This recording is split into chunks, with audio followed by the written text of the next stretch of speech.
This is the Seiko SPB489, an Alpinist inspired by the red deserts of Australia, and a watch that has received a lot of affection from the Australian watch community. It's not the first Australasian limited edition Seiko has produced, but it's the first one that really caught my attention, and I'm sure you can tell why. Here are the dimensions and specs. It has a case diameter of 39.5mm, lug to lug of 46.4mm, and lug width of 20mm. The watch stands at a thickness of 13.2mm with 200 meters of water resistance with a screw down crown, and features 70 hours of power reserve from its 6R35 caliber. Taking a look at the dial, it's undoubtedly the main attraction of the watch. It's a striking rich red which immediately draws your attention and has some incredible interactions with light. The dial takes inspiration from Australia's red deserts, and under bright lights or sunlight, the dial takes on a very vibrant look, boasting an intense hue of red, like it's highlighting the heat of the sun baking an arid desert. In low light settings, the dial takes on a darker burnt red with cool undertones, giving off a somber sensation. The way the dial was crafted allows light to show off its finishing, presenting a horizontal pattern which adds layers of darker shades, evoking a sense of valleys and dunes. On top of that, we find a vertical wave-like pattern spanning across the dial, which works well with the desert theme, imitating the natural ridges formed on the sand or surface. They also incorporate an extra element of depth and texture and diffuse the dial to prevent an overly flat appearance. A point of contention is the Cyclops lens over the date. Some love it, some hate it, and personally, I'm a fan. I think it adds to the sportiness of the watch and does a great job at magnifying the dates for increased legibility. Seiko has done an amazing job with the dial here, and although it is a limited edition, it's at least worthy of the title given how different it is from other Alpinists. Red is naturally a bold colour in the watch world, and I find incorporating different finishes and textures alongside it helps to reduce the emphasis on the colour itself. They're also a nice touch which elevates the timepiece and gives it a point of differentiation from other red dial watches.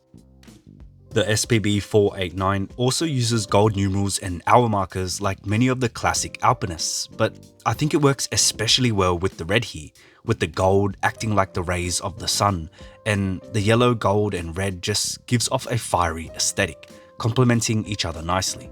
Matching this notion is the inner compass bezel. It too has red colour with gold printing, creating a cohesive flow from the dial. However, it has a flatter appearance due to its lack of finish and texture, which makes it lean towards the darker side of red overall, but becomes a contrasting element which frames the dial and eases the transition into the case. One thing to note with this inner bezel is the alignment.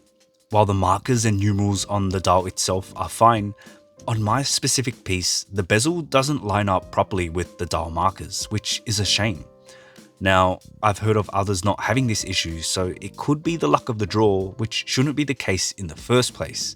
And if you're considering the watch, I highly suggest you go in person to view it to confirm its alignment if it's something that bothers you. In terms of the compass function, it's operated via the second crown at 4. It's simply a turning crown, so you don't need to pull it out before use. It's very easy to turn with a very smooth action, but this also means if you accidentally touch it, it will more than likely move out of your desired position. Coming to the case, we get a fan favourite, the legendary Alpinist architecture with its sleek and sporty silhouette, featuring finishing and design which formed the pillars of its Saab lineage. It incorporates fine brushing on the top of the lugs with slim polished bevels which blend into a polished underside and bezel. The lines of the case are crisp, with clean transitions from its brushing to the polishing, and has a smooth flow from crown guards to the lugs. It has a very streamlined look with its elongated lugs and an iconic appearance thanks to the added crown at 4.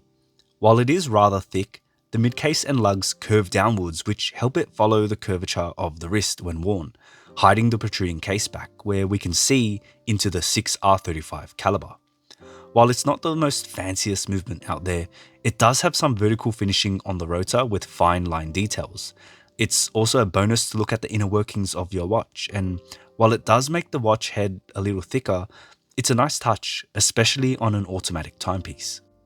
The movement itself will be a workhorse, but accuracy can vary greatly between models, with Seiko specifying a variance of -15 to +25 seconds a day. I've yet to come across anything greater than +10 seconds a day, and this one is running much better than specified. The Alpinist case is simply a good looking case, and one that's easily recognizable. The finishing is great and the shape is attractive.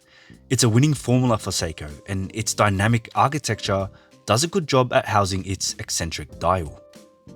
Looking at the strap, we get a brown calf leather strap with a faux alligator pattern running along the top side.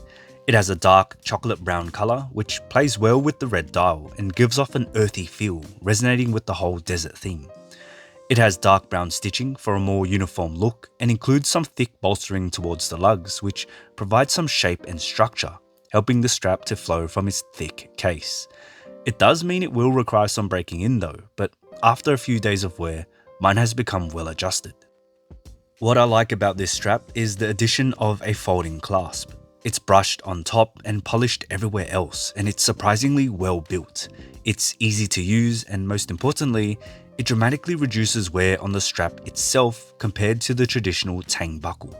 Not only that, it's a set and forget type of deal, so once you find your desired fit, you don't really have to fiddle around with it like you would with a tang buckle setup.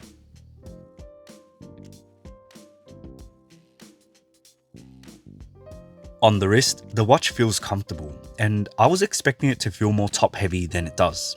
Once the strap is broken in, it wraps nicely and the clasp doesn't get in the way at all. The strap feels great, and the way the case curves creates an illusion of a slimmer watch thanks to the way it hides the case back, but it will still wear a little thick.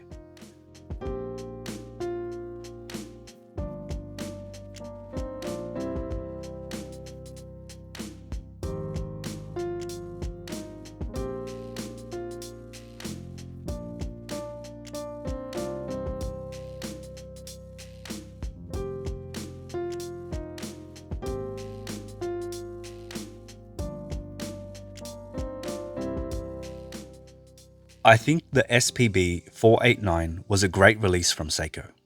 Being a red dial, it's naturally going to pop in most collections and presents a very striking visual experience. When considering occasions for the watch, I find it generally leans towards the casual side, given how bold it is in conjunction with its sportier case. The strap does give it a dressy edge, however, its dial will probably attract a lot of attention. Of the many limited editions Seiko comes out with, this one is definitely up there in my favorites from the brand. Admittedly, there is a little bit of bias because I am Australian, but regardless, I personally think this is one of their best dials yet, and if you're looking for a special piece that clearly differentiates itself as a limited edition, the SPB489 fits the criteria. Thank you for checking out the video. Let me know your thoughts on the watch in the comments and consider subscribing for more watch content. I'll see you in the next one.